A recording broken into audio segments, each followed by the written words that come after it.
full schedule, and so we'll try and be as quickly as possible. We have with us tonight Dr. Ivan Gibbons, Programme Director of Irish Studies, St Mary's University, and on my right, Dan Mulhall, Ambassador to Britain.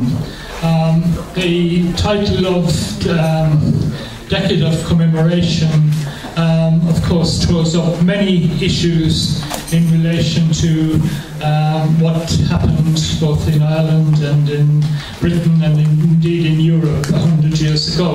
So our view was that if you are to commemorate or to celebrate, the first and most important thing is to have an understanding of the events and the causes and the aftermath, and it's impossible to either commemorate or celebrate without that sort of interest and that understanding. Therefore, this seminar tonight will form part of that learning and understanding of the events, and hopefully you can contribute to take place. We will have a comfort break, and when we come back then we have some questions, and as always I try and give as much time as possible for you to answer or to ask some questions. We also have Pauline Lavin with us tonight. She's left some documents on the chairs to be answered really after the presentations, and that's Pauline is a project manager at the Royal Borough of Greenwich. She's been involved in a number of projects, and she would like your views, and perhaps she will give her a chance to say a few words later on, and then perhaps you would be kind enough to give some thought to filling out the paper. So without further ado, I'm going to hand you over to Dr. Ivan Gibbons, who's going to talk to you about the 1916 period in Ireland and its aftermath. Thank you.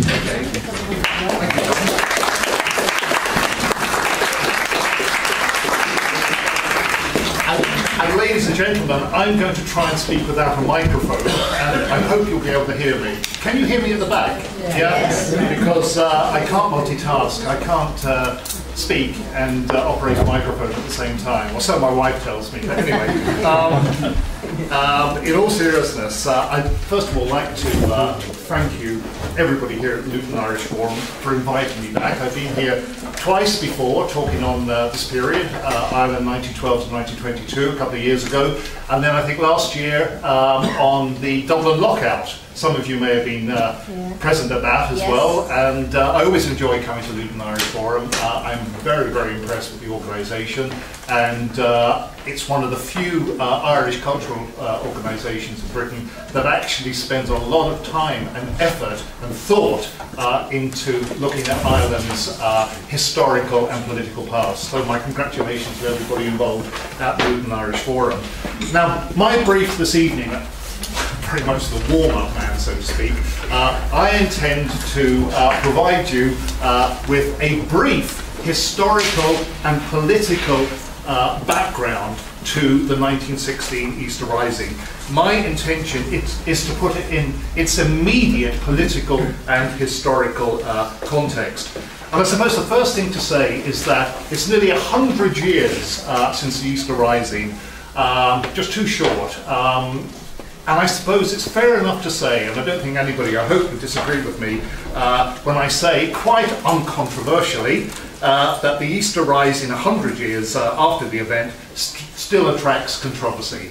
Perhaps even more so, definitely more so, than the 50th anniversary commemorations in 1966, which I vaguely remember as a very sort of young history student all those years ago.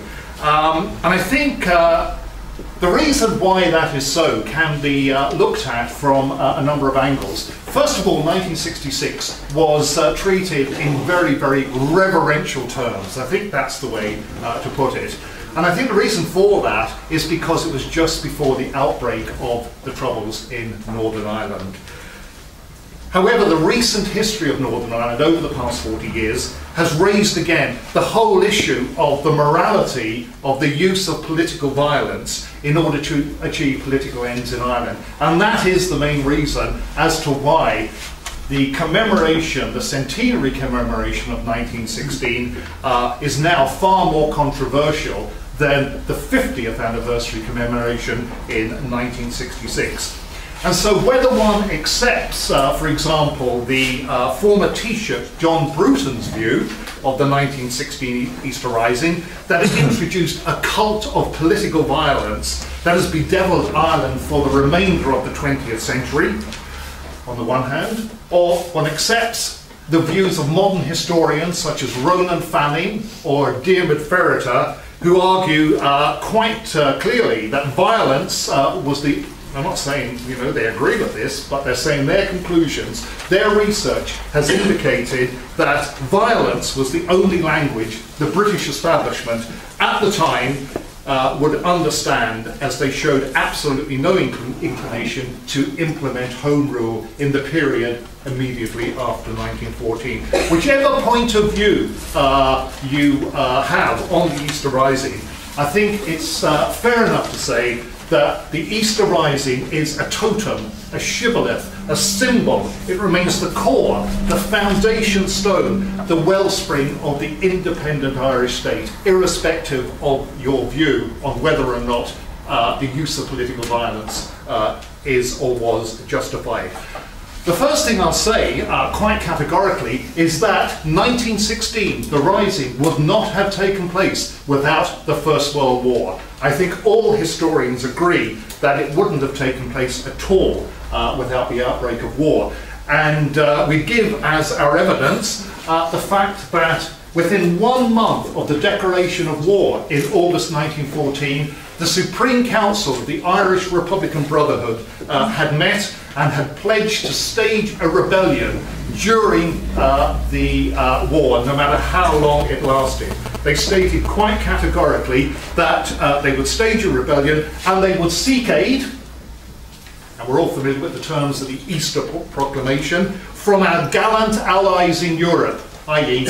Germany. They're quite prepared to take arms from Germany and to stage a rebellion against British rule in Ireland on the principle that, again, the famous quote, England's difficulty is Ireland's opportunity. So my first point I'd like to make is that the Easter Rising in 1916 would not have taken place without the outbreak of the First World War in 1916.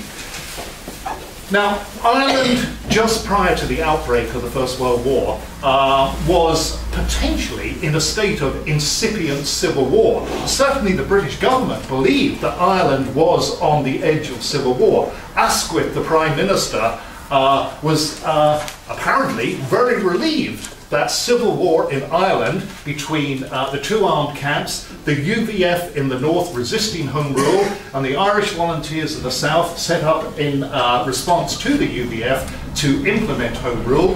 Asquith, the Prime Minister on the outbreak of war on the 4th of August 1914, is meant to have been very relieved that the outbreak of a far greater conflagration in Europe, of course he didn't know it was going to go on for 4 years, and trench warfare, the Somme and all the rest of it. They all thought it would be over by Christmas. But he believed, as did his cabinet, that the outbreak of war between Germany and Britain had prevented civil war in Ireland itself.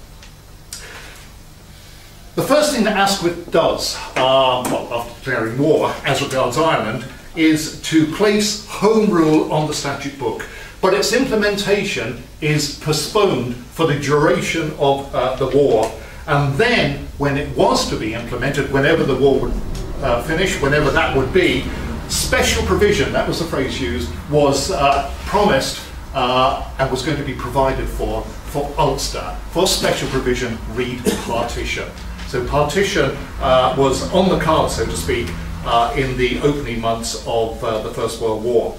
Now, historians should never indulge in speculation. I am going to, just once or twice this evening. Let's try and imagine what would have happened if the war hadn't taken place and Home Rule had been implemented in Ireland in August 1914. We can never say with certainty what would have happened, but the likelihood is that a Home Rule Parliament would have been set up for at least, well, for 28 of the 32 Irish counties. The 4 northeastern unionist counties would have been excluded from the operation of the Home Rule Parliament. And who can say what ultimately would have happened? Again, if you follow the argument put forward by people like John Bruton, who believed that 1916 was an irrelevance at the very least, they argue that in time Home Rule could have been transferred into Dominion status and then into full independence, and Ireland would have followed a peaceful route like Australia and Canada and maybe India and become a totally independent republic. Certainly, John Redmond, the leader of the Home Rulers, he firmly believed that once Home Rule was implemented, not only on the statute book, but actually implemented, and a parliament was meeting in College Green, in the old Bank of Ireland building in the centre of Dublin, that the implementation and the working in practice of Home Rule would reassure Unionists, and they sooner or later would come in to the Home Rule Parliament. Now, as we know, that was fanciful thinking, but it's an argument that John Redmond and the Home Rulers were certainly no less successful than their revolutionary counterparts, the people who followed them, in trying to attract Ulster Unionists into an all-Ireland Parliament. So John Redmond, just as much as the leaders of the Irish Free State in the early 1920s, 10 years on, had singular difficulty in attracting Unionists to come into an all-Ireland Parliament, but Redmond was not the only one who failed in that respect. His revolutionary what shall I say, generation that came after him had equal lack of success in persuading Ulster Unionism to come in to an Irish Parliament. The fatal problem with Home Rule, as it was passed in 1914, was that it was linked right from the word go with the threat of military conscription. So in a way it was hobbled, so to speak, right from the beginning by the British government indicating that Home Rule would only, if ever, be implemented with the likelihood of Irish nationalists being conscripted into the British Armed Forces. At this stage we need to establish what we mean by Home Rule. It's not obviously Dominion status like Australia, Canada, New Zealand. That is, dominions which have their own independent parliament looking after internal affairs, with foreign affairs reserved to the British government. That was Dominion status at the time. It was incorporation remaining inside the United Kingdom on a par with what Scotland has at the moment, so that Ireland, although it would have its own form of self-government, it would still remain an integral part of the United Kingdom. It would still send, for example, 42 MPs to Westminster, and thus, in the famous phrase, Bantry and Belmullet would constitutionally remain as British as Birmingham or Barnsley or Belfast. That was the intention, how Home Rule would operate. On the outbreak of war on the 20th of September, John Redmond urged the Irish volunteers to enlist in existing Irish regiments in the British Army. Of the 180,000 Irish volunteers, only 10,000 refused to accede to this plea from John Redmond. And it's from this 10,000 refusedics, so to speak, that the volunteers who established the Easter Rising actually came from. Again, on the outbreak of war, the Irish volunteers and their equivalent in the north, the Ulster volunteers, are converted into the 10th and 16th Irish divisions on the nationalist side, and on the unionist side into the 36th Ulster Division. But whereas the 36th Ulster Division, the old UVF, was incorporated as a regiment of the British Army almost immediately, the British High Command were very suspicious of the Irish nationalists and the Irish volunteers, and they only agreed to the establishment of the Irish divisions, the Irish nationalist divisions, the 10th and 16th Irish divisions in 1915, and then only if they were to be staffed by British officers. Of the volunteers from Ireland who were enlisted into Kitchener's New Army in 1914 and 1915, 24,000 of those volunteers came from the Irish volunteers and 26,000 came from the Ulster volunteers. So they're more or less evenly split. But interestingly enough, 80,000 of those Irishmen who volunteered in the early years of the war had no previous paramilitary connections whatsoever. Throughout the course of the war, between 1914 and 18, 200,000 Irish soldiers volunteered. There was no conscription in Ireland, despite the threat of conscription, which always hovered over Ireland throughout the war. There was no forced conscription. All Irish soldiers who fought in the First World War on the British side were volunteers. And it's estimated that up to 49,000 were actually killed during the course of the 4 years fighting on the side of the British Armed Forces. I say it's estimated because the figure varies. That's the upper limit. Some people believe it was only 30, 35,000. And what's happened with the upper figure is that it incorporates the numbers of Irish who, for example, were killed fighting as recently arrived migrants in the United States. For the United States when it entered the war in 1917. So we're flexible about the total numbers killed, but on the War Memorial in Island Bridge in Dublin, it states quite categorically that 49,000 Irishmen lost their lives fighting on the side of the Allies in the First World War. Another important point to remember, Northern Catholics, and by that I mean Catholics living in the 6 counties that ultimately became Northern Ireland a few years later. Northern Catholics volunteered just as much as Northern Protestants. And also, equal numbers volunteered from the north, that is, again, the 6 counties that were to become Northern Ireland, as volunteered from the south. So, there's parity between Protestant and Catholic, north and south. Now, recruitment declines. It starts off very, very enthusiastically. 44,000 Irishmen volunteered for the British Army in 1914. In 1915 it actually went up to 45,000, but by 1916 it had gone down to 19,000. Now the recruitment decline in 1916 comes about because of a number of factors.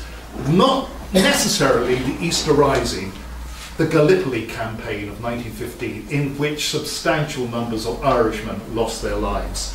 The papal encyclical of Pope Benedict XV in 1915, which basically urged Catholics not to support the war and urged the combatants to get together and negotiate a peace. The Easter Rising, of course, did have an impact, but not so much of an impact as 3 months later, the Battle of the Somme in July 1916, and the atrocious loss of life that occurred during that period.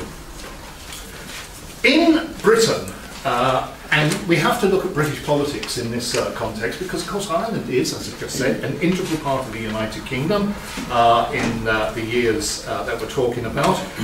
There's a move away as regards the former government from laissez-faire, liberal, business-as-usual type politics under Asquith at the beginning of the war. Asquith was never the man to progress and promote a military campaign. But by 1915, 1916, because Britain was doing pretty badly in the war, the country had been turned onto a total war footing. And by that I mean complete state intervention in all aspects of public affairs, particularly under the dynamic Lloyd George, who ultimately is to become Prime Minister in 1916. The first 2 years of the war were disastrous, both on the Western Front and on the home front, as regards the British war effort.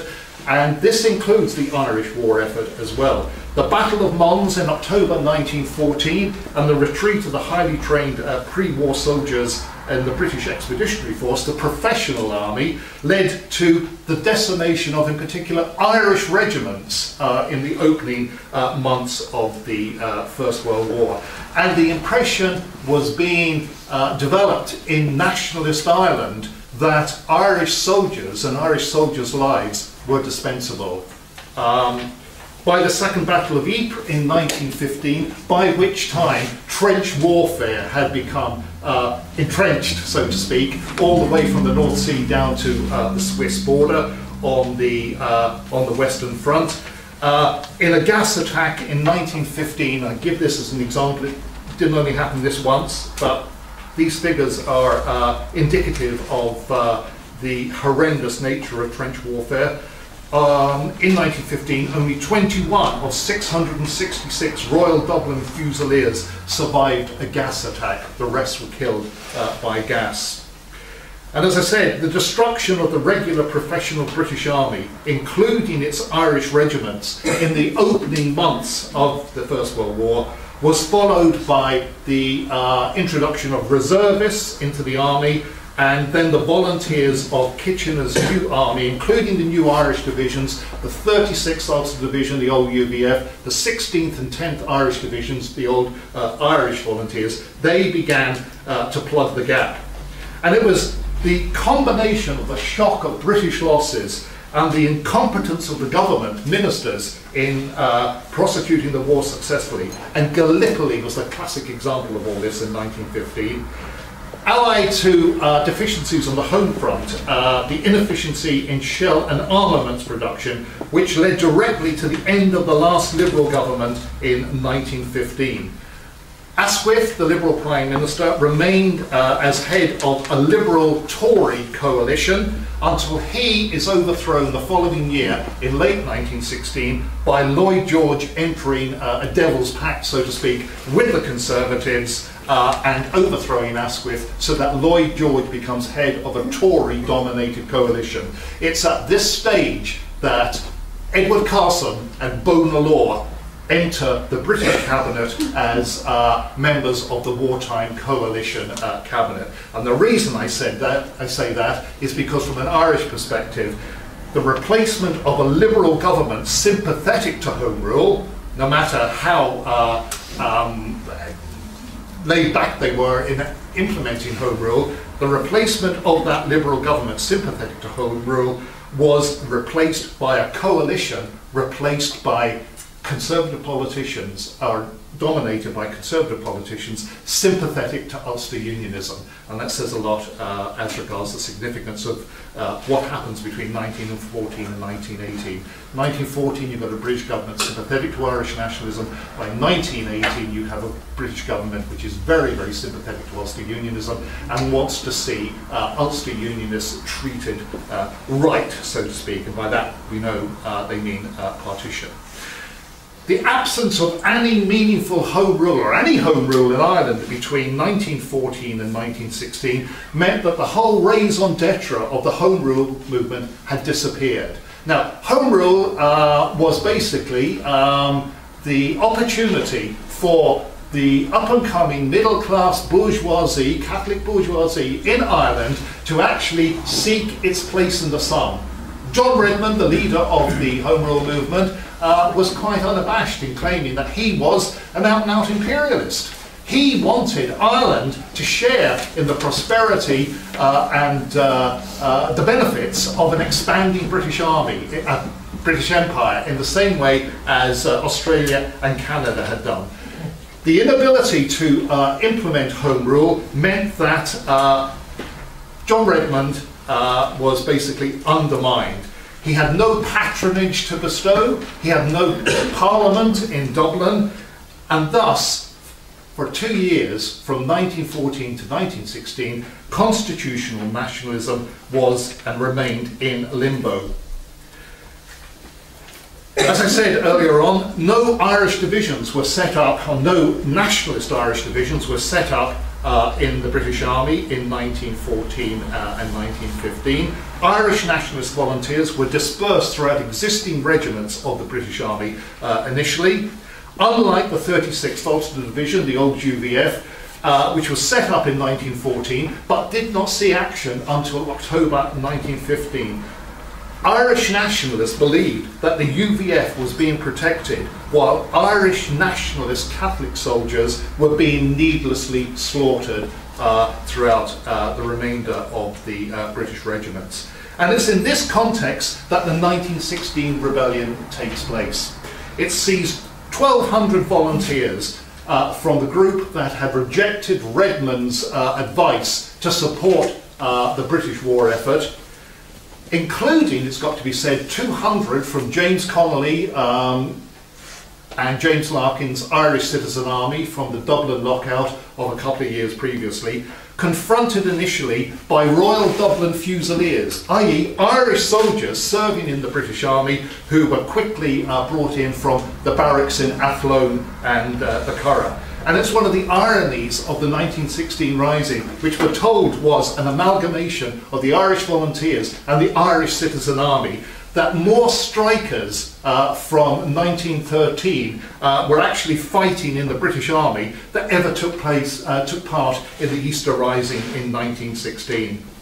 Most historians believe that the Easter Rising had no detrimental effect on the morale of Irish troops already serving in the British Army, but that it had a marked effect on the decline in recruitment subsequently, although not as marked as the threat of conscription in 1917 and 1918. The argument here is that disillusionment with participation in the British Army stems from the threat of conscription, not from sympathy with the outcome of the Easter Rising. The Rising itself re-establishes the primacy of the gun in Irish politics. Ironically, following the example of Carson and the UVF, it was Carson and the UVF who had taken up arms and had threatened violence against the lawfully constituted British government to remain outside of Home Rule. The dominant feature of Irish nationalism at the time was constitutional nationalism. But Pearse and his allies learnt from Carson, Craig and the UVF that, as Fanning and Ferreter, the historians say, the British will only understand the threat of violence or actual violence. The Rising also replaced the pre-war definition of the Irish question from being one of northern Protestant Unionists versus southern Catholic nationalists, the old Civil War scenario that Asquith was so worried about, back to its original definition of Ireland's relationship with Britain and the wider empire, another achievement of 1916. In the immediate aftermath of 1916, Lloyd George promised temporary 6-county partition to Redmond and permanent partition to Carson. This is the only time that both Ulster Unionists and Irish nationalists actually agreed on a form of Home Rule that could be implemented while temporarily excluding the 6 northeastern counties that were going to form Northern Ireland 5 or so years later. Unfortunately, Lloyd George, being Lloyd George, he promised, as I said, temporary partition to Redmond, permanent partition to Carson, in the hope that they would agree a compromise on Home Rule before each other found out what the other was being offered. In the event, the whole process, the whole idea of immediate Home Rule being implemented after the Easter Rising was scuppered, and it was scuppered primarily by Southern Unionists, people who wanted to use Ulster Unionist intransigence to avoid Home Rule for the whole of the island of Ireland. And those Southern Unionists were assisted, aided and abetted by their Tory allies in the wartime British coalition government, who were aghast at what they saw as a reward for rebellion. And you do need to look at this from the British perspective as well. Britain is in the middle of a total war, in a fight for actual survival of the country. They see the 1916 Easter Rising as literally a stab in the back. Asquith and Lloyd George can be criticised for paying little attention to the demands of nationalist Ireland at the time. But in the great scheme of things, given that here we had world war, not only in Europe, but throughout other continents as well, Ireland must have seemed small beer at the time to these British politicians. And this is the immediate political contemporary context in which the 1916 Rising took place. There we are.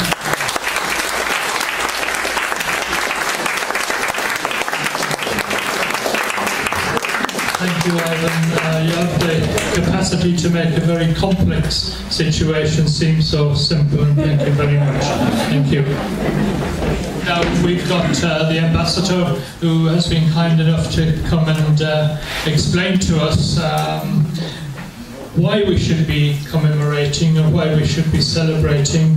You are very proud people here in Luton. You've only got to look at the pictures and see St. Patrick's Day and the pride that people show on days where they celebrate their country. So I think it's appropriate that the Ambassador came and is prepared to explain to you what commemorations, why we should commemorate or why we should celebrate.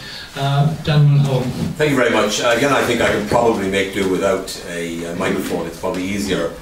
Well, first of all, I'm glad to be here. It's a great opportunity to talk to people in Luton about this whole question. It's a very important question, by the way, for today's Ireland, in that just as here in Britain you've had over the last number of years preparations for commemorating the outbreak of the centenary of the outbreak of the First World War, and I myself have attended quite a number of events over the past number of months as part of that commemoration, and indeed I will be laying a wreath on behalf of the Irish government at the Cenotaph on Sunday. It will be the first time that Ireland has been represented at the Cenotaph since 1946, and that reflects, I suppose, the evolution of our relations with Britain and a greater willingness on the part of people in Ireland, including people in government, to recognise that there is an overlap, to put it mildly, between the history of Britain, which of course is focused on, at the moment, on the centenary of the First World War. But in that period there was a big overlap between, shall we say, the experience of British people in fighting that huge conflict, the First World War, and the experience of Irish people who, as Ivan has said, also in quite large numbers had the same experience of fighting and dying on the Western Front and in Gallipoli. So that's, I think, the context in which I want to talk to you this evening. And whereas Ivan has talked about the history of this period and the evolution of the context in which the Easter Rising took place, I want to talk about the question of commemoration. And let me just give you my own recollections of the 50th anniversary of the Easter Rising in 1966, when I was at school. In fact, I was still in primary school at the time. But I remember watching that great documentary that was, or it was actually it was a docudrama, I think we would call it now, called Insurrection, which sought to it was every night on RTE, which was a very new TV station in those days, but every night there was an episode of Insurrection which basically told the story of what happened that day 50 years before. But the point I want to make is that I watched that series, that major TV event, with my grandmother, whose brothers had fought in the War of Independence, and whose husband, whose late husband, my grandfather, had been also a War of Independence veteran. And indeed I have my grandfather's War of Independence medal on the wall of my office in London. this very day, along with his medal from the emergency, which was this was the Irish medal commemorating his service in the local defence forces during what's internationally known as the Second World War, but which we in Ireland know as the emergency, or Reign of Fráine, as the medal says. So I'm just making the point that 50 years ago, I could watch a television series with somebody who had part of my family who had a personal memory of that particular period, and whose family were very much associated with the independence struggle. And of course, 50 years later, on the centenary, nobody can watch or can think about the Easter Rising or the War of Independence with anybody present who has an actual memory of those times. So that's the point I want to make about commemorations, that it does change as time goes by. And another example of how commemorations change is if you look at the 1798 Rising, which in 1898 was commemorated as a great nationalist Catholic Irish struggle. There was hardly much reference to what was happening in Ulster at the time, where indeed many of the leaders of the United Irishmen were actually Ulster Protestants. It was seen very much as an event in the Catholic nationalist history of Ireland. Whereas I can remember the bicentenary of the 1798 Rising in 1998, when I was Consul General in Scotland. And I remember at that time attending a number of lectures given by Irish academics who went on tour in Britain talking about the Rising of 1798. And by that time, of course, there was a very different view being put forward. And I can remember, in particular, that one of the lectures was on the women who were involved in 1798. And 100 years before, that would not have been a topic that anyone would have considered to be relevant. But by 1998, you could, there was a lot of things that could be said and that were being said about the role that Irish women played in that particular event in Irish history. So, let me just ask a few questions and try to answer them. First of all, why commemorate at all?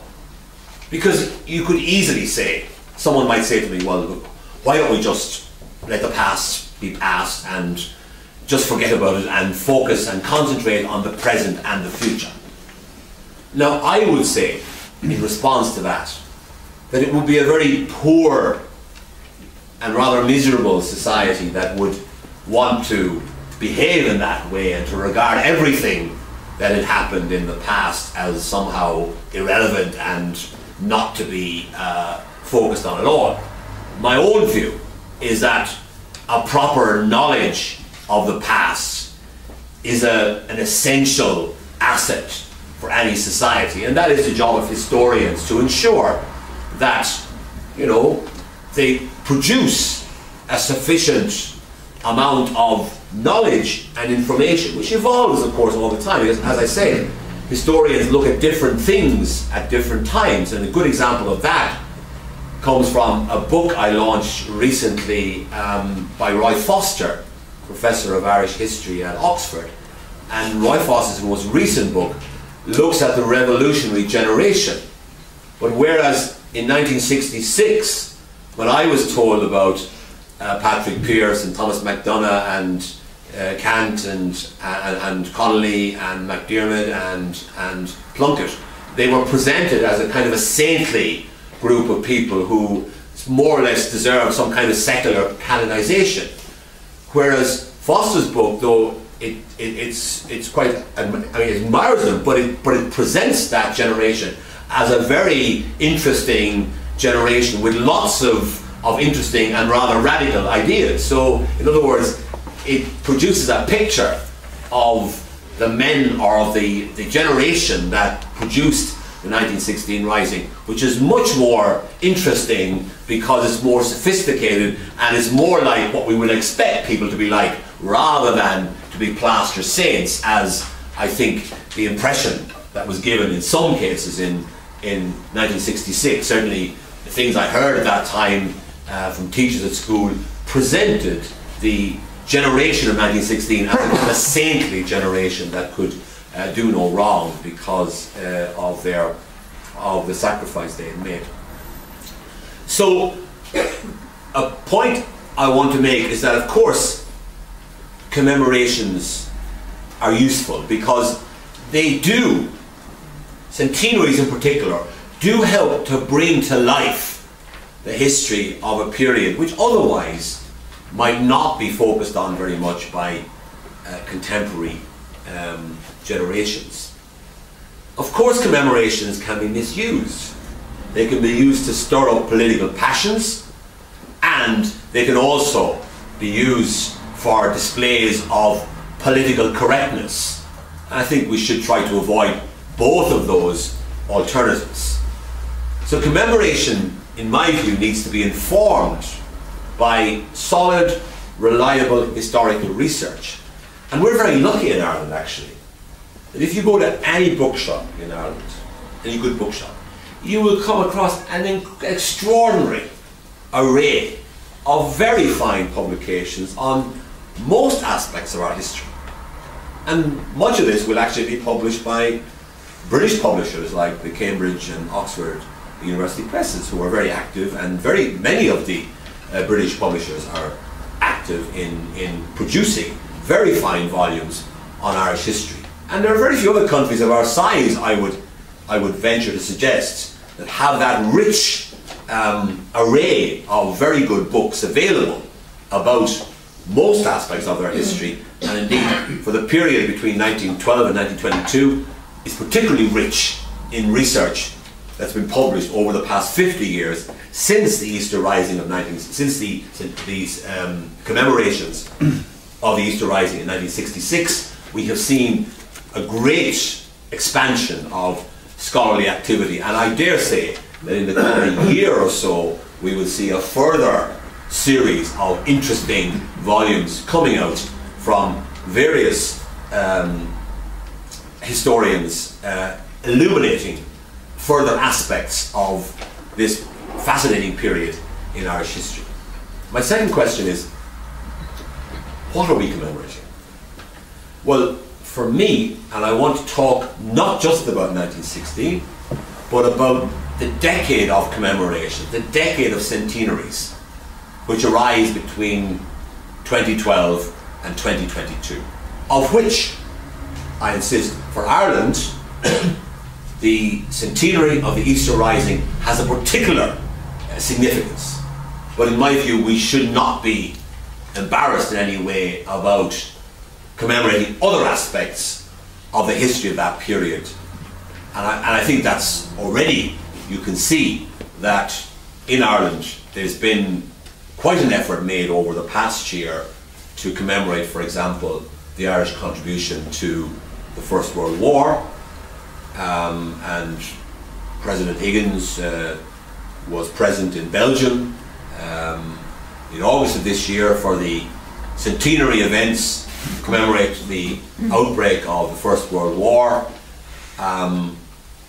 In July of this year, in Glasnevin Cemetery, I was present to see the dedication of a Commonwealth War Graves Commission Cross of Sacrifice, which, in a fascinating display of pluralism on the part of our authorities and the people who run Glasnevin Cemetery, is not very far away from the Republican plot, where the leaders of and those who were involved in the 1916 Rising are buried. So now you go to Glasnevin and you can, in one tour of Glasnevin, you can recognise the sacrifice of people who died during that decade in different causes, but Irishmen who did what they saw as their patriotic duty. And one of the things that President Higgins said at that, when the memorial in Glasnevin, the Cross of Sacrifice, was being dedicated, he said, we should not seek to second guess those people in 1914, 15, 16, 17, 18 who decided for their own good reasons to enlist, to volunteer for service on the Western Front in British uniform. And I'm certainly very clear about that, you know, you can't just say, well, sure, weren't they fools, didn't they throw their lives away foolishly? These people, and I recently gave a talk at the University of Cardiff at a conference there about two Irish war poets, Tom Kettle and Francis Ledwidge. And both of those, and I'm using those as examples, if you like, of the broader number of Irish who fought and died in the war, most of whom left no testimony behind as to why they decided to volunteer, but certainly Kettle and Ledwidge did. And Kettle and Ledwidge were both very firmly Irish nationalists, no question about that. And they fought for what they saw as an Irish cause being pursued on the battlefields of the Western Front. So we are, we're remembering in this decade of commemorations the most complex and eventful and important decade in modern Irish history. And you see, unlike Ivan, who maybe as a historian feels the need to make a judgment about whether or not the Irish Party's method was the best one for delivering a better solution for Ireland, or the revolutionary one pursued by the leaders of 1916 and their followers. I take the view that when it comes to commemorations, we don't have to make a judgment between those two sets of arguments, because in commemorating, as I see it, and I accept that commemoration is a very different thing from history. History is about exploring the past and trying to understand it in all its complexity and trying to make that understanding available to a wider public. But commemoration is simply a remembrance of things that happened 100 years ago. And we don't, in my view, have to take a position on which of those two groups of Irishmen who took different approaches to what they saw as pursuing Ireland's national interest. We don't have to take a position between those two conflicting views of how to go about advancing the cause of Ireland. But we're also, I think, we also have to remember that we're commemorating an extraordinary achievement when you think about it. Because in 1912, Ireland was a reasonably contented with a country, the vast majority of whose people who voted for the Irish Party in the two elections of 1910 wanted home rule within the British Empire. Now, it may be that many people saw that as a stepping stone to something more radical, but nonetheless, what they voted for was a party that was looking for home rule and no more. By 1922, Ireland, with a smallish population, had managed to secure independence. The Irish Free State became an independent country. So in that 10 years, as W.B. Yeats put it in Easter 1916, Ireland was changed utterly. And that's very, very clearly the case. So whatever position you may want to take about the rights and wrongs of what was done, the fact is that what happened in Ireland between 1916 and 1921 in particular transformed Ireland completely. And by the way, you may say, well, didn't a lot of countries become independent after the First World War? That's true. But as far as I know, in all other cases, they were countries that broke away from one of the defeated empires. who lost the First World War. In other words, they broke away from the Austro-Hungarian Empire, they broke away from the German Empire, or they broke away from the Russian Empire, or they broke away from the Turkish Empire. So it was a totally different scale of achievement that that generation in Ireland managed to secure independence from one of the victorious powers in the First World War. And in fact, I know for a fact from travelling around the world that that decade, that achievement that Ireland, that generation of Irish people managed to accomplish is still remembered by people in Africa and Asia as an inspirational element in their subsequent struggles for independence and for the end of the colonial empires. So that's what we're commemorating. Now, how should we commemorate? Well, in my view, and the government has still not, is I think fairly shortly, I understand from newspaper reports and contact with colleagues in Dublin, fairly soon will be coming up with some proposals, some precise proposals on the 1916 commemoration in particular, because it's still, another a year and a half away, probably roughly the time when you'd expect detailed proposals to start to emerge. So I don't know exactly when these will emerge, but I'm confident that in the coming period we will see details of what's planned. But I think we can say that so far the approach to this decade of commemorations has been characterised by inclusivity. In other words, we try to include everyone. We don't try to make it into a commemoration on the part of, or that can be accepted or enjoyed by one party or group within our community. It's clearly got to be something that will appeal to Irish people as a whole, including, I would say, Irish people who live outside of Ireland, like most people here this evening. So I think it'll be inclusive. We'll try to accommodate the different views that may exist.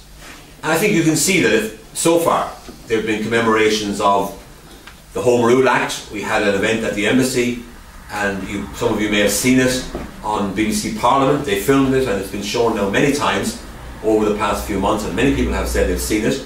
And if you haven't seen it, it's certainly worth, if it's shown again, which I'm sure it will be, it's well worth seeing, because John Brooks was there, but also Michael Laffin, the Irish historian, Fergal Keane, the journalist, and it was a very, very good discussion of that whole Home Rule process, which was what most Irish people wanted as late as 1914. We've also had commemorations of the lockout, of the founding of the Irish Volunteers in 1914, of the Howth gun running, in fact, was commemorated earlier this year. So, and the Commemorate, the founding of Commemorate, the Irish women's organisation, which was involved also in the Easter Rising. So there's been plenty of commemorative activities over the past number of years, and I expect that to continue. So what I would say is that our history is a collective possession. It doesn't belong to any one party or any one grouping in our society, and that's why it's important to construct a series of commemorative activities which allow everyone in Ireland to feel that the bit of history or the angle that they approach our history from is in some way accommodated, taken on board by the commemorations. I also take the view that we should be willing to include literary commemorations. Last week in Liverpool, I attended a session at the Liverpool, at the Merseyside Irish Festival, where I spoke about the centenary of James Joyce's Dubliners, because we shouldn't just be wanting to commemorate wars and revolutions, but we should also commemorate other achievements of Irish people during that decade. Next year is the 150th anniversary of the birth of W.B. Yeats, which I think will also be commemorated, and there's a programme of commemoration for that event, including I am aiming to do some things at the embassy to mark that anniversary.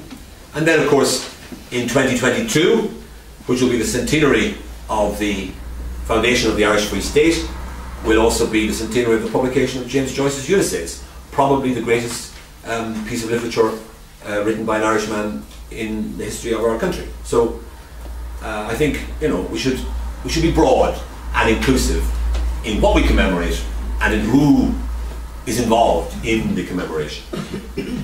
My next question is, should we commemorate Irish events? And I always say commemoration rather than celebration. I think celebration suggests some kind of thing you do after a football game, after your team has won, or after a hurling match.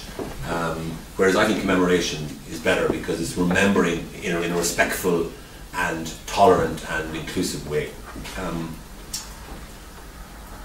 Celebration suggests winners and losers, in my view. Now, should we commemorate Irish events in Britain? Well, I would say, in principle, yes.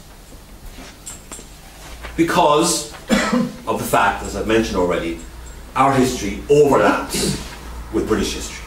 And in particular, the overlap is very strong during that period between 1912 and 1922. After 22, you could say that we went on separate paths to a large extent, and maybe in recent times we're maybe more willing again to come together and work together in a more cooperative fashion, which is, I think, a very positive thing, and I'm happy to be involved in that process. And I think that the Easter Rising, for example, had a major effect, had a major impact on Britain. And indeed, if you go to the Imperial War Museum and visit the First World War, the new First World War gallery there, it does have a number of displays on the Easter Rising. So people here, in other words, and I assume that the Imperial War Museum reflects sort of, you know, established thinking in Britain among the historians and the politicians and those who are involved in that project. And it does include a number of displays about the Easter Rising. So I think it's clear to me that 1916 is part of it's certainly relevant. Now it's obviously not as relevant by any means to British people, but I dare say people here would be interested in knowing a bit more about the Easter Rising because they would recognise that it was part of a broader canvas which for people in Britain, of course, the key event is clearly not the Easter Rising, but the First World War. But nonetheless, because Easter Rising was situated during the First World War, occurred during the First World War, I think there's a valid reason for British people taking an interest in it. And I have an anecdotal, I have a little story that brings this home to me, in that some friends of ours we met when we first arrived last year. They decided to make their first trip to Ireland, and they have no Irish connections at all, as far as any of them can tell. And they asked us for some recommendations, and so we gave them some suggestions. I said, well, you should go and see the W.B. Yeats exhibition at the National Library. You should go to the National Gallery, wonderful paintings by Jack P. Yeats. You should go out to Joyce's Tower, out to Sandy Cove, and see where the first chapter of Ulysses was set. You should go and maybe Dublin Castle. You might like to see where the British administration ran Ireland from for centuries. Trinity College, the Book of Kells. So I gave them the usual, and the Dublin Writers' Museum. I gave them the usual list. And when they came back, I told them also to take the the bus tour, the open top bus tour, because it was sort of summer, and I knew it would be safe for them to take it in the summer anyway. But they came back and said the thing that impressed them most was Kilmainham Jail.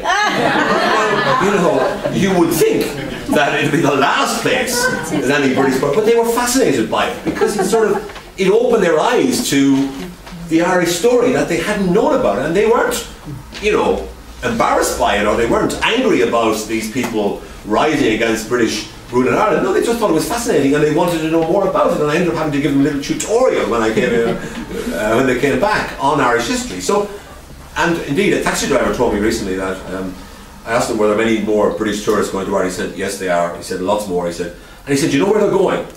I couldn't put him in jail. I mean, again, you could have knocked me down with a feather, but, you know. So that, I think, is a sign that perhaps we've now reached a point in our relationship, in our history, and we're sufficiently far away from those events that they no longer have an emotional charge in the way they might have had in the past.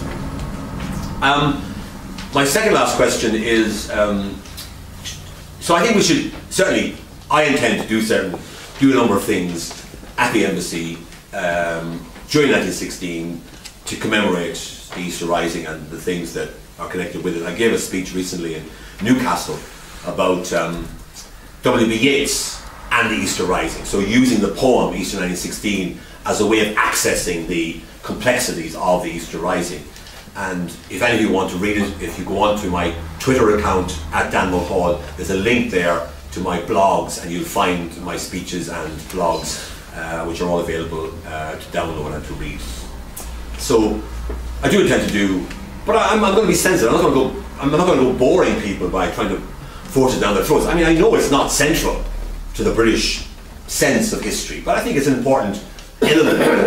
I would certainly do my best to draw to people's attention in a sort of a sensitive way, without trying to make them sort of you know, agree that it was a great thing or whatever. That's not the point. The point is just, I think it's better for us all to know more about each other rather than to live in the dark. And my final point is about 1916, what the plans for the centenary of 1916.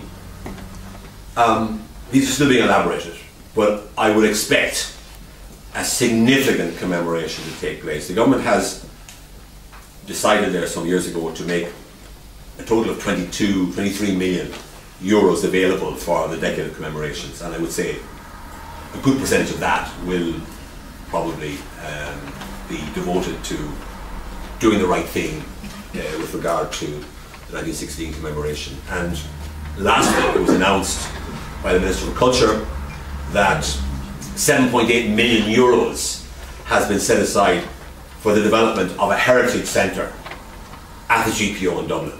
And I think it's true to say that until now, and this will open in, I gather, in March 2016, and until now, there really hasn't been a place where you could go in Dublin to learn the story of the Easter Rising. Of course, people did go to you know, a GPO, and you could get some information there about the Rising, but this will be a much more ambitious attempt to present the Rising in all of its complex facets to future generations of Irish people who will be more remote from the events of 1916, but I hope will always regard those events as significant in the birth of independent Ireland. Thank you very much.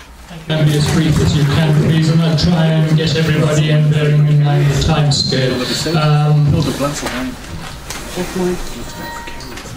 Are we ready? Yes, some people are still sitting down, so can we have some questions, please? Yep.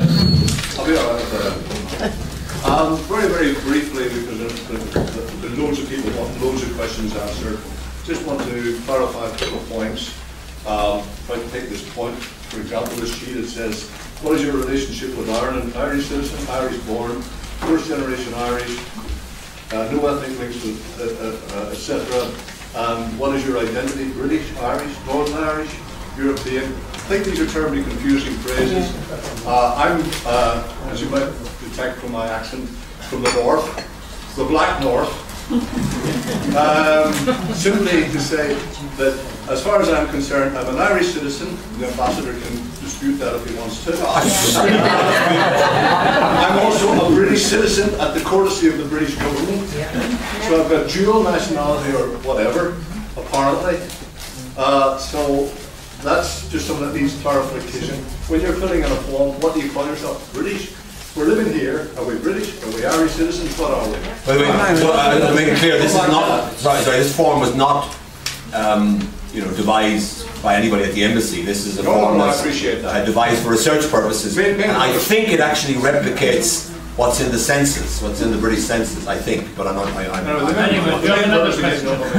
To say, you talked about Irish independence in the the aspiration that was achieved by becoming an independent Ireland, the leap from looking after home rule to the essential independence of Ireland. As far as I'm concerned, from the Black North, we have not achieved Irish independence. It's not an Irish independent country, it's a split country. There are 6 counties that have never been embodied into the independent Ireland that you talk about.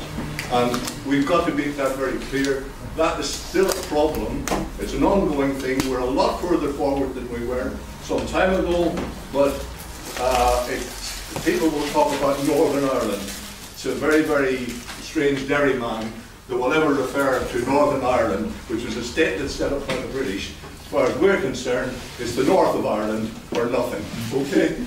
We did with the reason we call the Black North, because apparently we didn't rise at the time of the rising. But I do know that anecdotally, or the impression given is that during the 1418 war, my grandfather fought in the 1418 war, and my great uncle fought in the 1418 war. They were both prisoners of war in France and Belgium. But I understand, although it's not in the history books, that when the story came through about the rising in Ireland, that the Irish soldiers laid down their guns until the propagandists got to work on them and said, it's not true, this is just German lies, and they picked up their guns and carried on fighting. Okay? I mean, look, all I can do is represent the country that I'm ambassador for, right? Now, what I would say about, and I don't dispute, I mean, I'm not disputing what you're saying, it's a point of view, of course, and I'm not going to comment on it. But what I would say is that the Treaty of 1921, which gave rise to the independent Irish Free State, which was quite an advance on the Home Rule settlement, albeit not for the entire island of Ireland, as Home Rule had originally been intended to cover. That treaty left behind a legacy of unresolved issues which created problems between Britain and Ireland for decades after 1922. Now,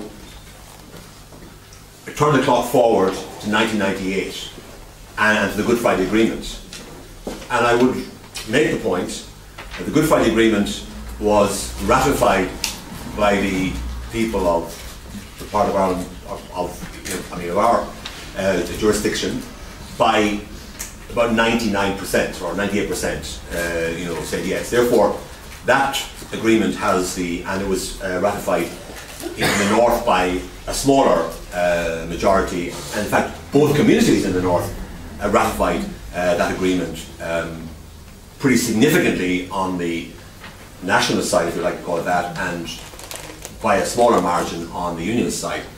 So, for me, the reality that we're dealing with today is the Good Friday Agreement. And what the Good Friday Agreement says is that Irish unity can come about with consent, that it requires the consent of the people of both parts of Ireland as they're currently configured. And for me, that is the latest expression of the will of the Irish people, and it may not suit everyone, but I think it is the democratic reality that we must recognise today, that consent principle, that there is a clear statement on the part of both governments that when the time comes that there is consent, there's a majority for Irish unity in both parts of Ireland, that the two governments will support that process and make it happen. So I think that's where we stand today. Thanks very much. Ivan, would you like to? I certainly would. Yeah. But unlike the Ambassador, I'm certainly not constrained in what I'm able to say here tonight. Having said that, I always preface when I'm about to say something which some people may find slightly controversial with the statement, some historians argue. So some historians argue. I'm not necessarily saying that this historian argues this. But I'll go back to the point I was making right at the beginning about the inability of all nationalist politicians in the period that we're talking about from before 1912 onwards, but certainly from the introduction of the Third Home Rule Bill, to actually take seriously the reservations, the fears, prejudices, call them what you will, of the Ulster Unionist Protestant population in the northeast of the country. Now, Redmond obviously believed that once the Home Rule Parliament was set up, the Protestants would see that it wasn't that bad, and they would fall in with an all-Ireland Home Rule Parliament. And as I said when I was talking about this, Redmond's point of view was no different from the revolutionaries' point of view. And certainly 10 years later, they were no more successful in attracting northern Protestants into an all-Ireland Parliament, albeit this time Dominion status rather than the Home Rule, than the much reviled Home Rulers had been 10 years previously. And I go back to what I was saying. Some historians argue that if you believe, and the evidence actually indicates that this is the case, that if Home Rule, a moderate, limited amount of devolution inside the United Kingdom, attracts such animosity and fear and resentment from the Ulster Unionist population, how would it ever have been possible for a far more revolutionary form of government, which came into being 10 years later, to actually succeed where Redmond and the Home Rulers had failed 10 years before that?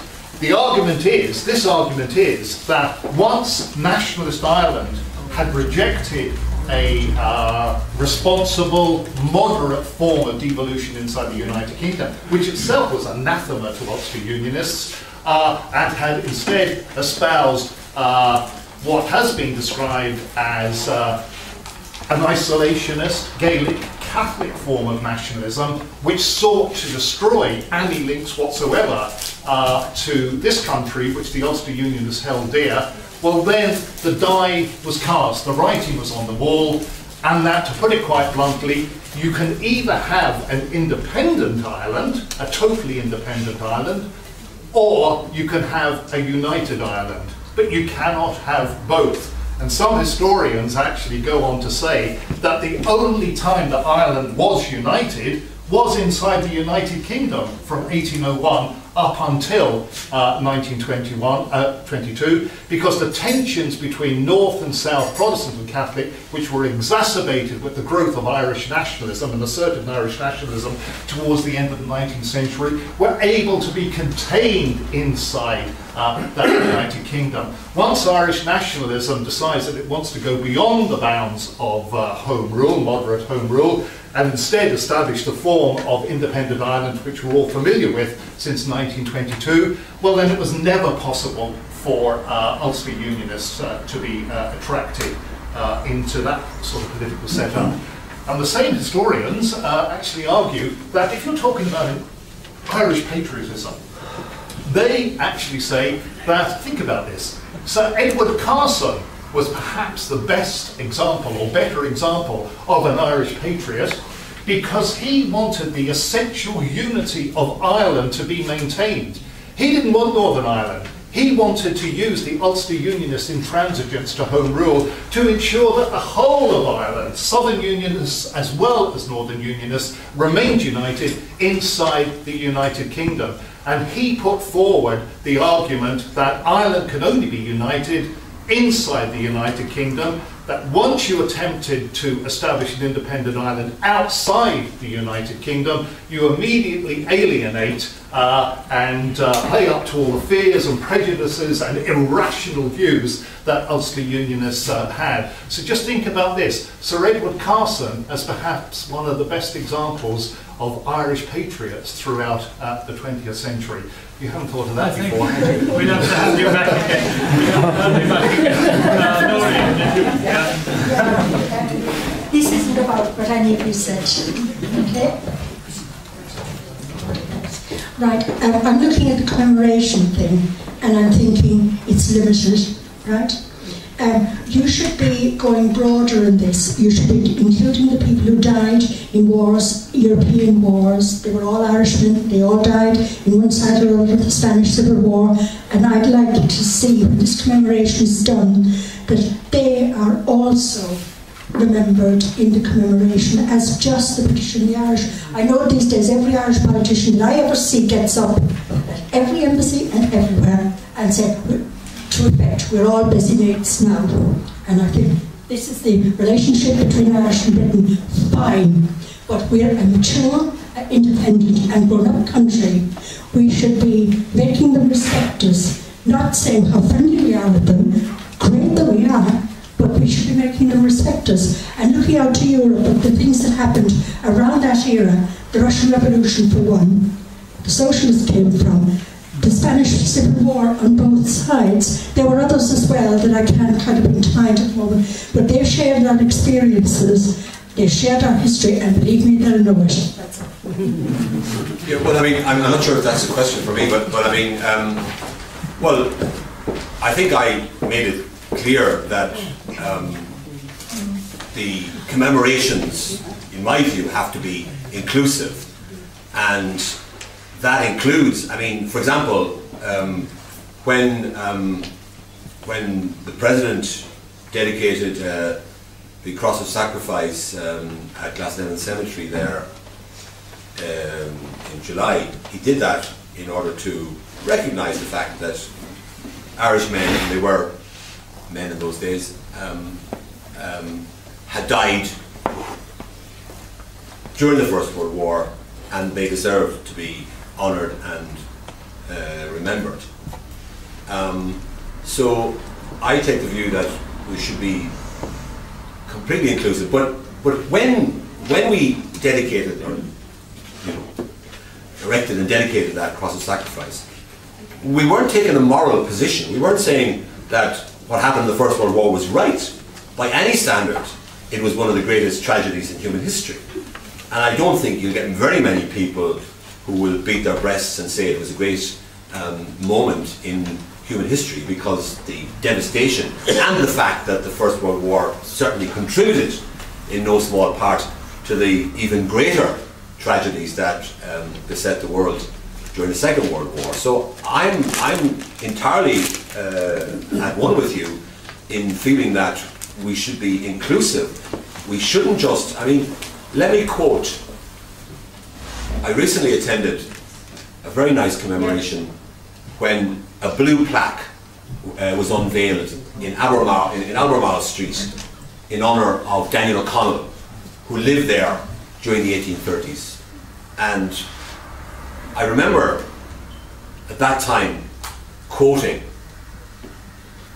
a comment by O'Connell that Frederick Douglass, the freed slave who was campaigning against slavery in the United States, heard O'Connell say this, and he went back to America and became even more dedicated in his fight against slavery and influenced in some way Lincoln. And actually, Nettie Douglas, who's the great-granddaughter of Frederick Douglass, was actually present for this event.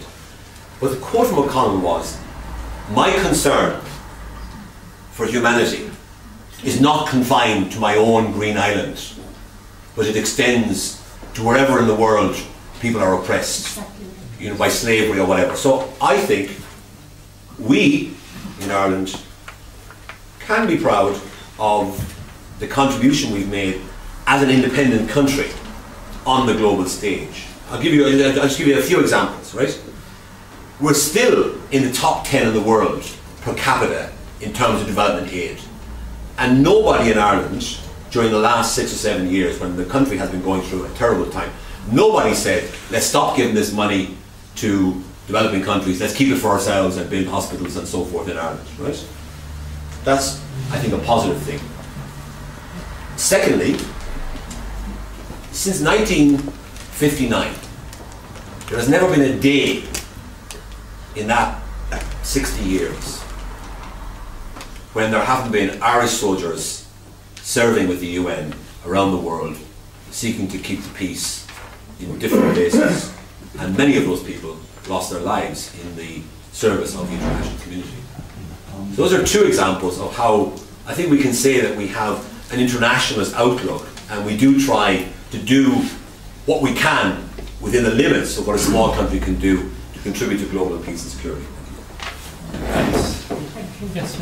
Following on from that, I believe very clearly that Ireland is a proud member of the United Nations and is doing really, really well as a country in its own right.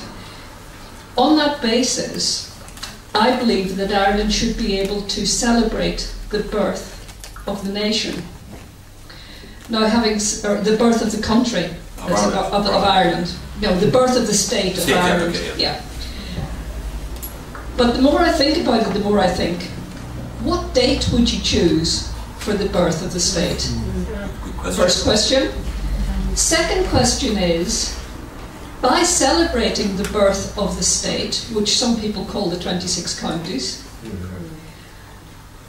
would that alienate a proportion of people within the state? Or is there some way of actually having a mature celebration of the state, which I think is something that we really need to do? Talking to as someone from Northern Ireland, and I'm afraid I do call it Northern Ireland, and I'm from Derry. But anyway, is that possible? And just to take issue with that, not that I ever do that, but anyway, I don't believe that Carson was the best Irish patriot, but I could see how you could argue that he was a United Irelander. He was for a United Ireland, but to him a United Ireland was inside the UK, not outside. So he was a United Irelander, but I wouldn't necessarily say he was an Irish patriot. But if you could go back to the beginning, the question, how can we celebrate the birth of the mature state, and secondly, what date would you choose? Well, I mean, I suppose the reason why it was decided to have a decade of commemorations was precisely because it would be very difficult to name the date.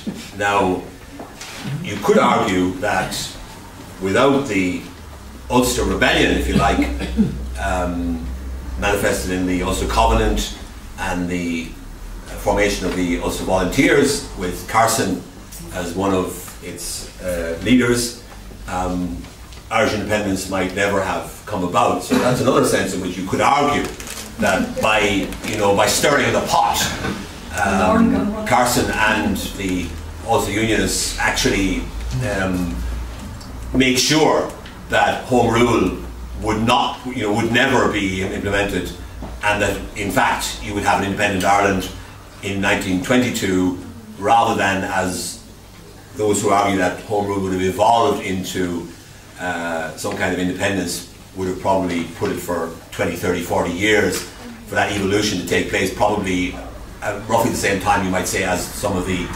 countries who were formerly colonies of Britain and France became independent. Possibly that's the kind of time frame. So, in other words, the birth of the Irish Free State in 1922, and that's the formal date when the Free State was established. Carson certainly contributed quite significantly to that, although that wasn't his intention, quite clearly. So I would say that we should recognise the complexity of our history. We shouldn't be looking for simple, childlike stories that might satisfy us at one level, but would be unsatisfying. And I think we're now, and this is how we're different from 1966.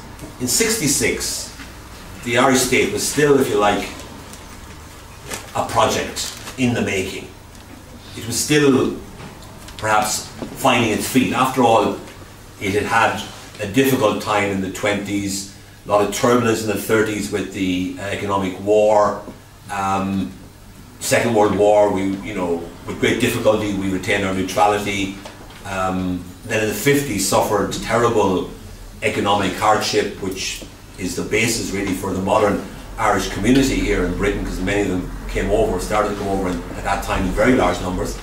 And some of them I meet even to this day around people who came over in the 50s.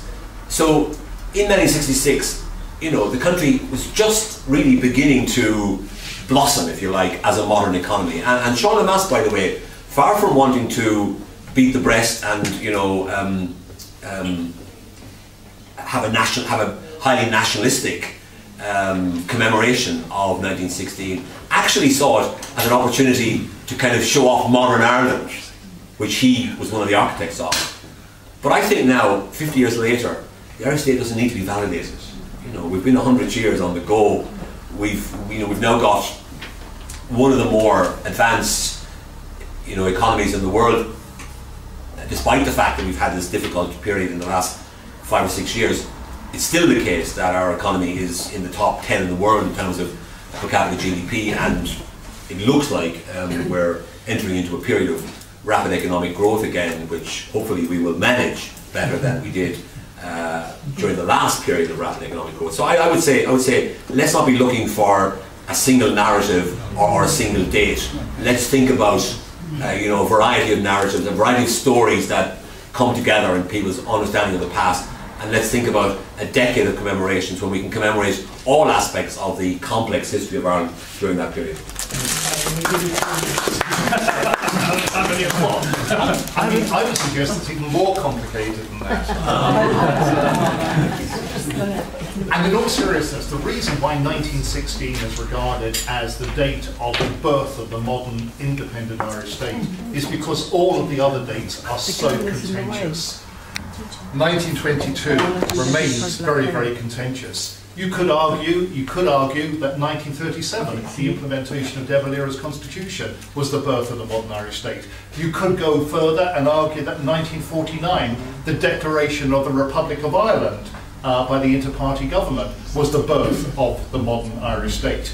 But the reason why all of these dates, 1949, 1937, 1922, are so contentious is because there's no agreement inside nationalist or Republican Ireland as to whether or not these dates are appropriate. There is total agreement all the way along the nationalist spectrum, from Republican dissidents in modern day Derry and Belfast over to the most conservative Fine Gael politician in the Republic of Ireland, that 1916 is the date that marks the beginning of the modern Irish state. I read in the Irish Times only last Saturday, as part of this big debate that is going on. Remember, I referred to former Taoiseach John Bruton questioning the validity of the Easter Rising in 1916.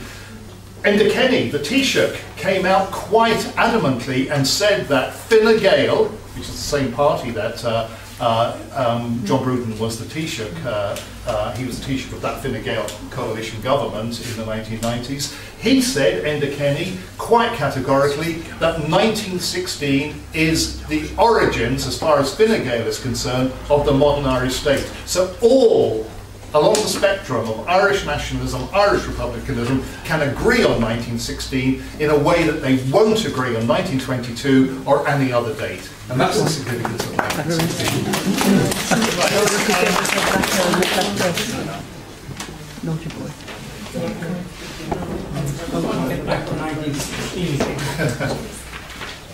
Ambassador, do you have a view on how Ireland would have progressed and how our history would have developed had there been no executions?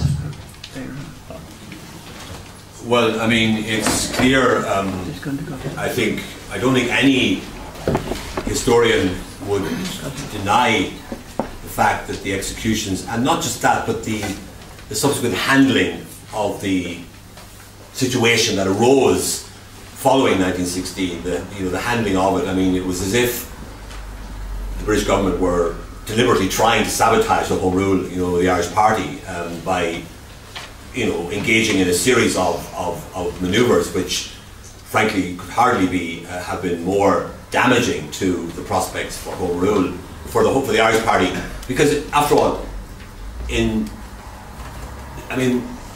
remember the Home Rule Party had been the dominant party in Ireland for 50 years. If you go back to the Home Rule or the Home Government Association of 1860s, founded by Isaac Butt, from then until 1918 or 1916, this party was more or less unchallenged as the voice of the Irish people, because they were elected again and again and again, and you can't argue with that.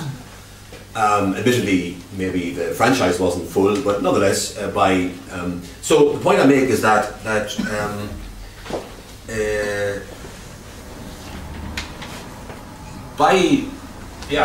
sorry, I lost my train of thought. What was your, sorry, sorry, I apologize. So I would say that the executions were crucial, but more than that, it was the sort of handling of the whole situation after 1916 was pretty poor, and it frankly pulled the carpet from under the Irish Party. And the Irish Party ought to have been able to recover, because at a certain stage, for example, I did a paper recently on D.P. Moran, who was an Irish Irelander. He thought in 1917 that Ireland was going for independence, but the Home Rule Party, that they were the best people to push it through, because they had the authority, they had the experience. These younger fellas who had been members of Sinn Fein and who had been out in 1916 weren't really up to standard. So there's no reason why the Irish Party couldn't have recovered. Two things killed off the Irish Party. The first was the German plot, where the British government got the idea that there was a German plot and they arrested all these people, thereby generating further sympathy for the people who were picked up, many of whom, of course, as always in these cases, were totally innocent. In fact, after the Easter Rising in 1916, when people were rounded up and taken into custody and even sent into internment in Britain, many of them were actually opposed to the Rising. That was the irony of it. So I would say that the handling of the aftermath of the Easter Rising was not very effective, and this, I think, contributed to the death of the Irish Party and the emergence as the voice of the Irish people of Sinn Fein and the inheritors of the 1916 Rising. Thanks, Chairman. So I suppose the one aspect that hasn't been discussed is imperialism and what that has done in divisions, not just in Ireland but in Europe and indeed the Middle East, linking to the aspects of the First World War, and we've seen that on the television every time we put it on, what's actually happening. I would say that the Irish have done very well in actually getting to where they are. I know we have another bit to go, but we've done very well, bearing in mind the difficulties, and you touched about the economic war and all the other problems that were placed in front of them. We should be proud, and we should be celebrating. Ivan, you wanted to respond to that? Just briefly to Seamus' point. Undoubtedly, it's British cack-handedness and insensitivity to the sensitivities of Irish nationalism in this period that, in effect, ensures that Britain loses Ireland in exactly the same way as their insensitivity and cack-handedness in the 1780s ensured that they lost the United States, what was to become the United States. But I don't think, as important as the executions were and the British reaction to the Rising was, I don't think that is as important as what happened the following year.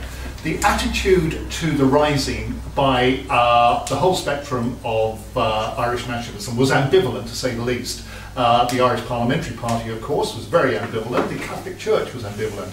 Where they weren't ambivalent, none of them, was the following year with the threat of conscription in 1917 and 1918. And what Sinn Fein managed to do brilliantly is to put themselves at the head of what we call today a pan-nationalist front, which united those people who were ambivalent towards the rising and violence in total opposition: the Irish Parliamentary Party, the Roman Catholic Church, and Sinn Fein, total opposition to Sinn Fein, conscription. And I think it's the anti-conscription campaign of 1917 and 1918 at which for the first time Sinn Fein occupied the leadership of Catholic nationalist Ireland in a way that it hadn't previously, that ensured the general election victory at the end of the war in December 1918, and the rest is history. So I think it's conscription more than the British treatment of the rebels after 1916. Thanks. We've got time for two more questions. Harry and Harry, please. Yeah, Michael Collins was sent to Downing Street to negotiate. What sort of Ireland would we have had today had De Valera went himself?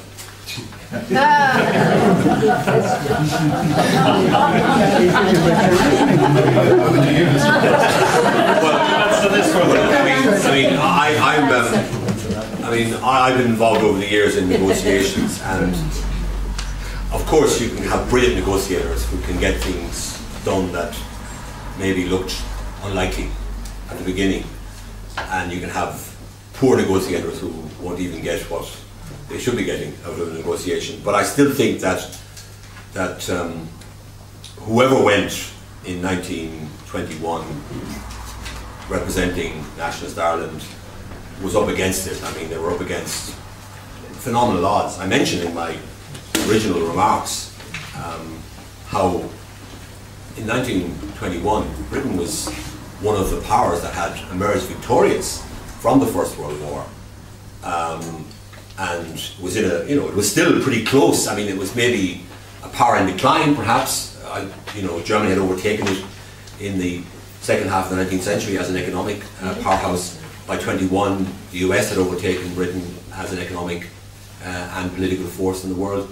But still, it was a pretty powerful country which had not been defeated in the war, unlike Germany and Austria and the Ottoman Empire and the Tsarist Empire. So I very much doubt if even someone as clearly talented as De Valera would have been able to change the dynamics of what was a very difficult negotiation, where all the cards really were held by the established government of a major world power that was still at the peak of its influence globally. Yeah. I don't think it would have made any difference whatsoever, simply because, as the Ambassador has said, Britain was still in the zenith on a worldwide basis. Public opinion in Britain, the British establishment, would not at that time, at the end of the First World War, have accepted any dilution of the link between Ireland and Britain, which managed to propel Ireland outside of the British Empire. That change in attitude only took place in the 20s and 30s. At the end of the First World War, the British would simply have not accepted it. Now, you can argue that's morally indefensible. From a British point of view, neither De Valera nor Collins would have got more than the British were prepared to give in December 1921. I don't think. Jerry. What do you think of the idea that the Irish Parliamentary Party is alive and kicking still in the form of the main government party, Fine Gael? Particularly broken and try a parallel between him and Redmond. Well, I mean,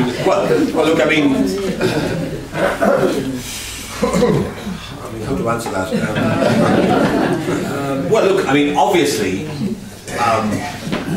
the tradition of parliamentarianism in Ireland, it goes back, I suppose, to Daniel O'Connell it goes back beyond that, but say, in the nationalist tradition, the first parliamentarian, per se, was Daniel O'Connell.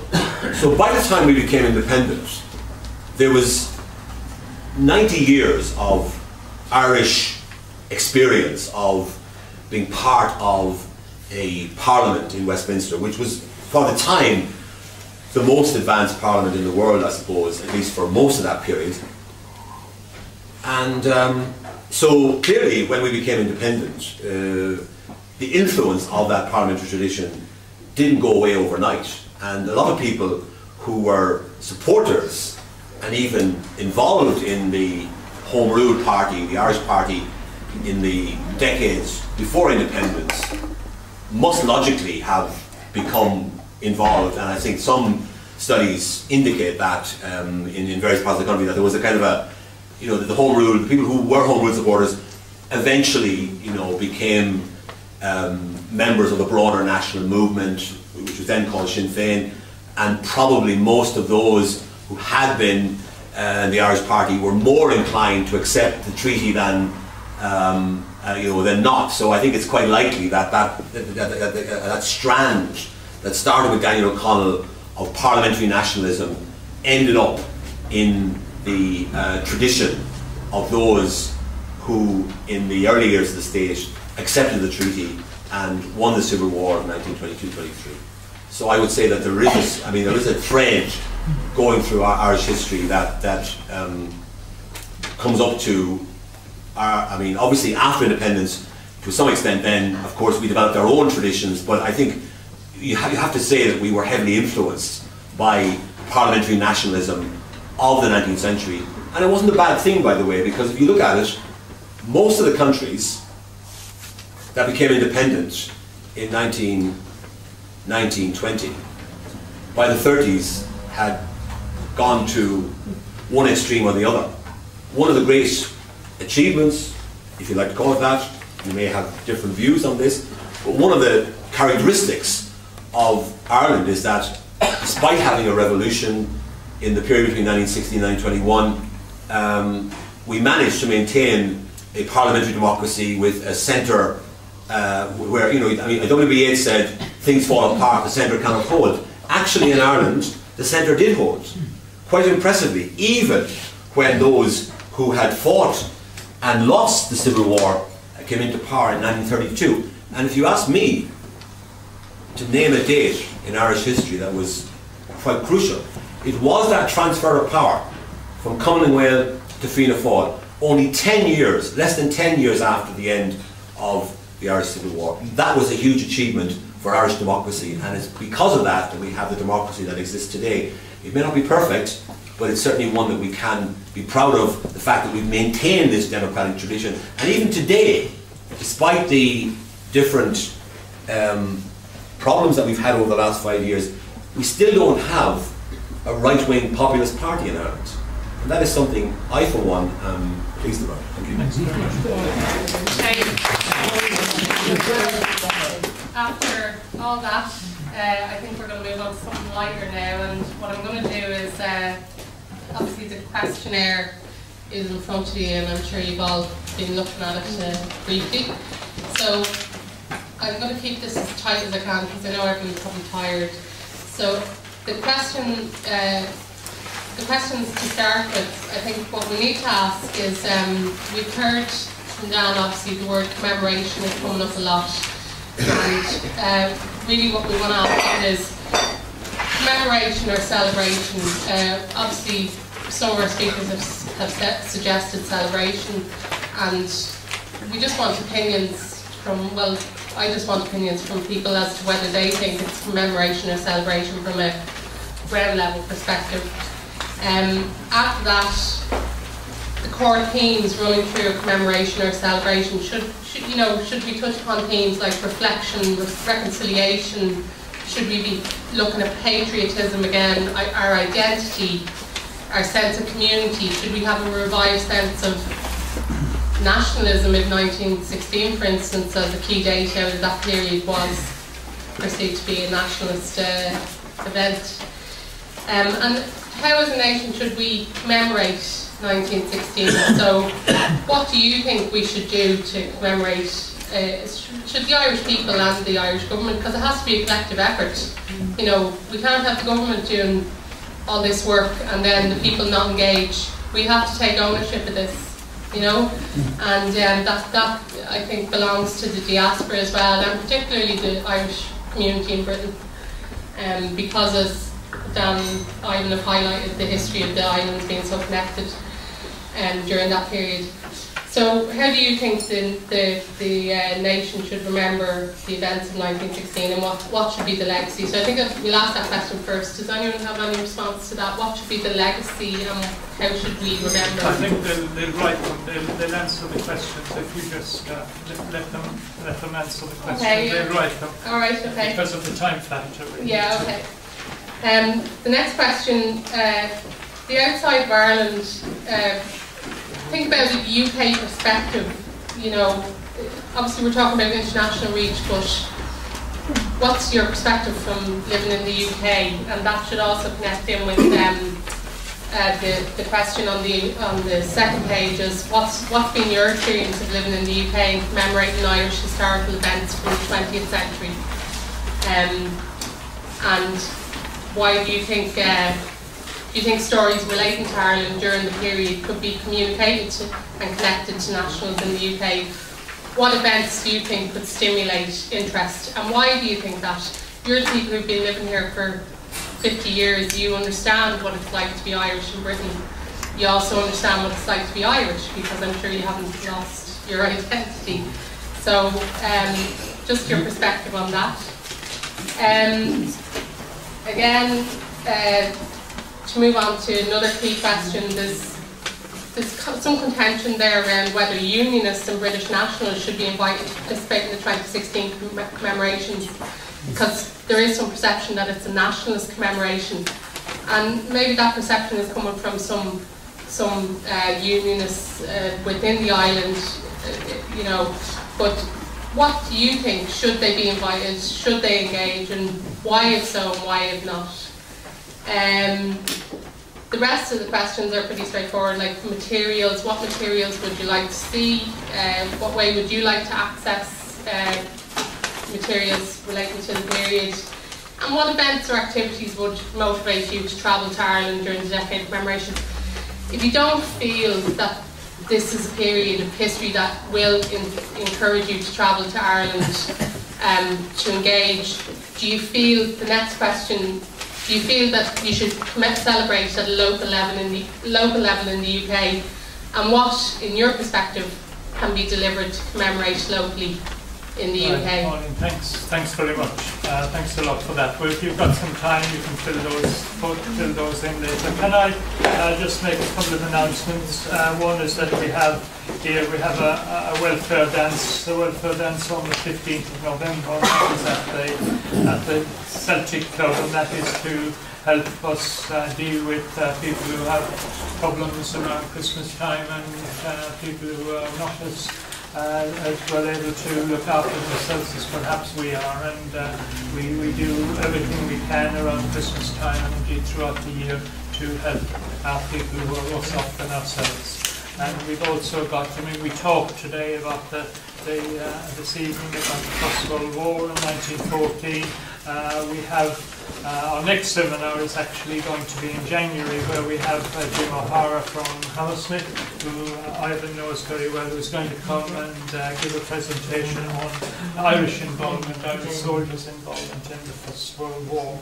And indeed, it's fair to say that it wasn't until Dr. Higgins and his efforts and his projection of the Irish who gave their lives in the trenches, people actually understood, and certainly English people understood, how many had given their lives for a cause perhaps that they weren't clear of, or perhaps they were clear of, but whatever it was, you've got to think about how those families suffered and how they've been shunned.